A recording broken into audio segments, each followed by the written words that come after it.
Welcome to Adventures in Audio, a podcast featuring short stories by authors like Edgar Allan Poe, H.P. Lovecraft, and others. I'm Chuck Manning. To enjoy this podcast to the fullest, it's advised to remove all mental debris from your brain. And once the chasms of your mind are void of mental contamination, you're ready to enjoy these classic stories. And now here's your host, Robert Crandall. Hello, I'm Robert Crandall, and I'm delighted that you've joined us for a thrilling short story. This is a scary story, but not a spooky, scary story. In this story, a prominent, highly respected judge dies. A diary is found, chronicling his iconoclastic views on killing and murders he had committed. What's really scary is, are there people who share the views of our fictional judge? Wow. I hope you enjoy The Diary of a Madman by Guy de Maupassant.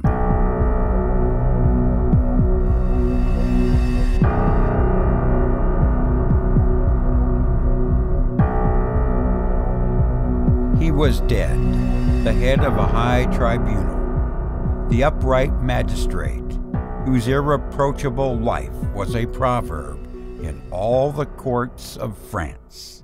Advocates, young counselors, judges had greeted him at the sight of his large, thin, pale face, lighted up by two sparkling, deep-set eyes, bowing low in token of respect. He had passed his life in pursuing crime and in protecting the weak. Swindlers and murderers had no more redoubtable enemy, for he seemed to read the most secret thoughts of their minds. He was dead now, at the age of 82, honored by the homage and followed by the regrets of a whole people. Soldiers in red trousers had escorted him to the tomb, and men in white cravats had spoken words and shed tears that seemed to be sincere beside his grave. But here is the strange paper, found by the dismayed notary in the desk where he kept the records of great criminals. It was entitled, Why? 20th June, 1851. I have just left court. I have condemned Blondel to death. Now, why did this man kill his 5 children?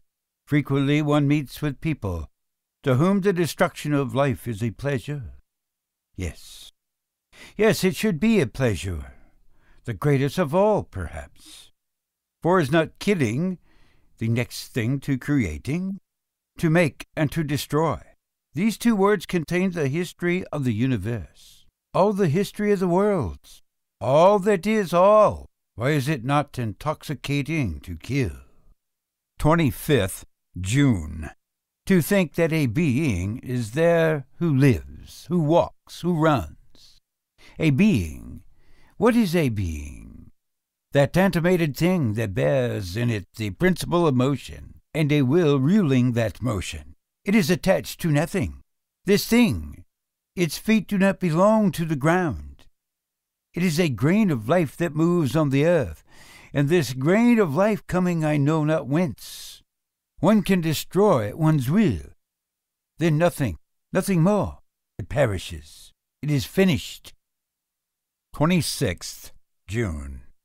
Why then is it a crime to kill? Yes, why? On the contrary, it is a law of nature. The mission of every being is to kill. He kills to live, and he kills to kill. The beast kills without ceasing, all day, every instant of his existence. Man kills without ceasing, to nourish himself. But since he needs, besides, to kill for pleasure, he has invented hunting. The child kills the insects he finds, the little birds, all the little animals that come in his way. But this does not suffice for the irresistible need to massacre that is in us. It is not enough to kill beast. We must kill man, too. Long ago this need was satisfied by human sacrifices. Now the requirements of social life have made murder a crime. We condemn and we punish the assassin, but as we cannot live without yielding to this natural and imperious instinct of death, we relieve ourselves from time to time by wars. Then a whole nation slaughters another nation. It is a feast of blood, a feast that maddens armies, and that intoxicates civilians, women and children, who read, by lamplight at night, the feverish story of massacre. One might suppose that those destined to accomplish these butcheries of men would be despised.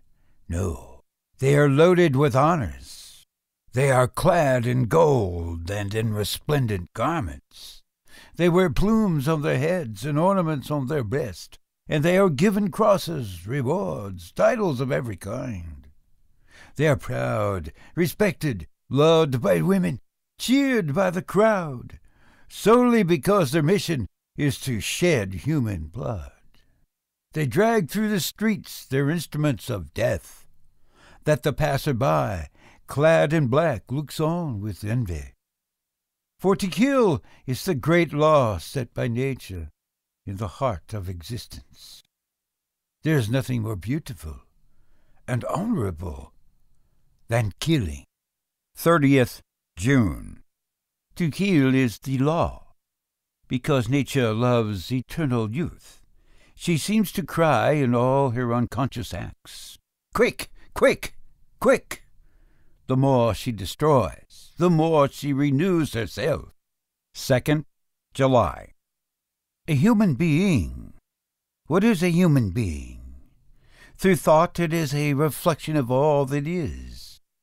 Through memory and science, it is an abridged edition of the universe whose history it represents. A mirror of things and of nations, each human being becomes a microcosm in the macrocosm. 3rd July. It must be a pleasure, unique and full of zest, to kill, to have there before one the living, thinking being, to make therein a little hole, nothing but a little hole, to see that red thing flow, which is the blood, which makes life, and to have before one only a heap of limp flesh, cold, inert, void of thought. 5th August. I, who have passed my life in judging, condemning, killing by the spoken word, killing by the guillotine, those who had killed by the knife, if I should do as all the assassins who have done, whom I have smitten, who would know it? 10th August. Who would ever know? Who would ever suspect me? Me, especially if I should choose a being I had no interest in doing away with. 15th August. The temptation has come to me. It pervades my whole being. My hands tremble with the desire to kill. 22nd August. I could resist no longer.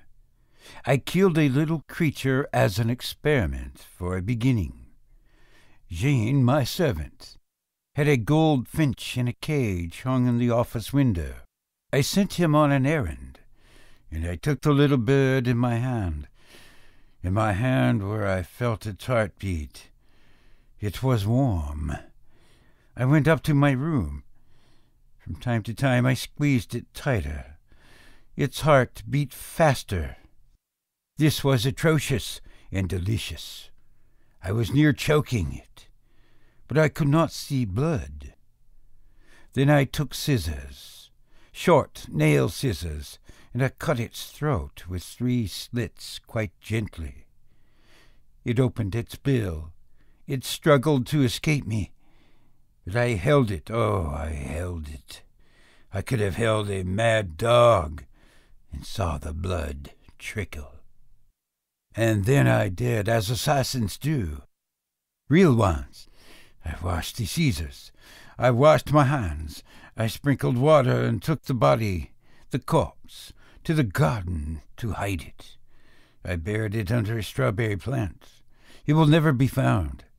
Every day I shall eat a strawberry from that plant. How one can enjoy life when one knows how. My servant cried. He thought his bird flown. How could he suspect me? Ha ha. 25th August. I must kill a man. I must. 30th August. It is done. But what a little thing. I had gone for a walk in the forest of Valm. I was thinking of nothing. Literally nothing.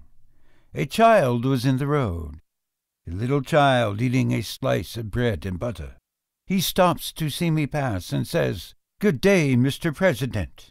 The thought enters my head. Shall I kill him? I answer, "You are alone, my boy?" "Yes, sir." "All alone in the wood?" "Yes, sir." The wish to kill him intoxicated me like wine. I approached him quite softly, persuaded that he was going to run away. And suddenly I seized him by the throat.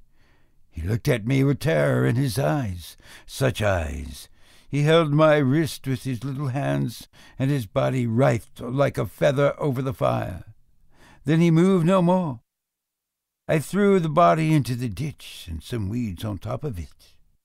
I returned home and dined well. And what a little thing it was! In the evening I was very gay, light, and rejuvenated. I passed the evening at the prefect's. They found me witty, but I have not seen blood. I am tranquil. 31st August. The body has been discovered. They are hunting for the assassin. Ha ha. 1st September. 2 tramps have been arrested. Proofs are lacking. 2nd September. The parents have been to see me. They wept. Ha ha. 6th October. Nothing has been discovered. Some strolling vagabond must have done the deed. Ha ha. If I had seen the blood flow, it seems to me I should be tranquil now. The desire to kill is in my blood. It is like the passion of youth at 20. 20th October. Yet another. I was walking by the river after breakfast. I saw under a willow a fisherman asleep. It was noon. A spade was standing in a potato field nearby, as if expressly for me. I took it. I returned. I raised it like a club, and with one blow of the edge I cleft the fisherman's head.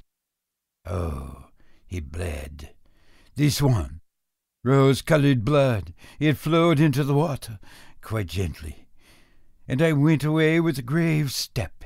If I had been seen, I should have made an excellent assassin. 25th October. The affair of the fisherman makes a great stir.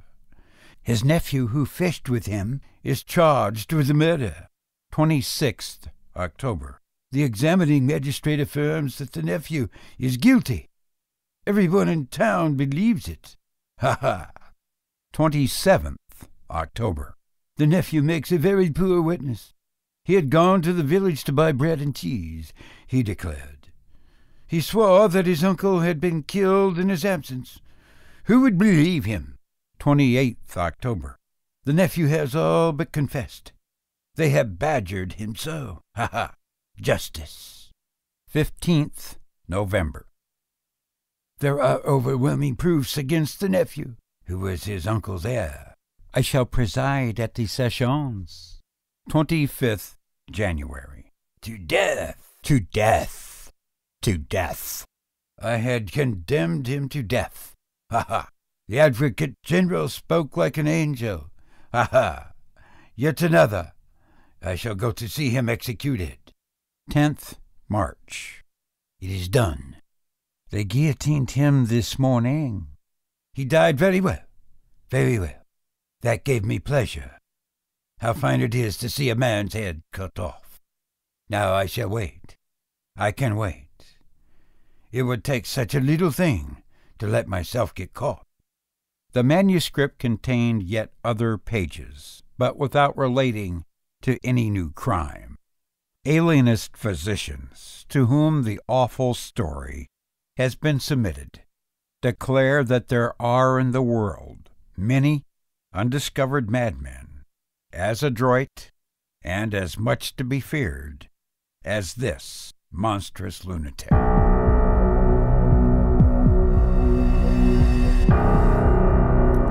You've been listening to The Diary of a Madman by Guy de Maupassant. I hope you enjoyed this story.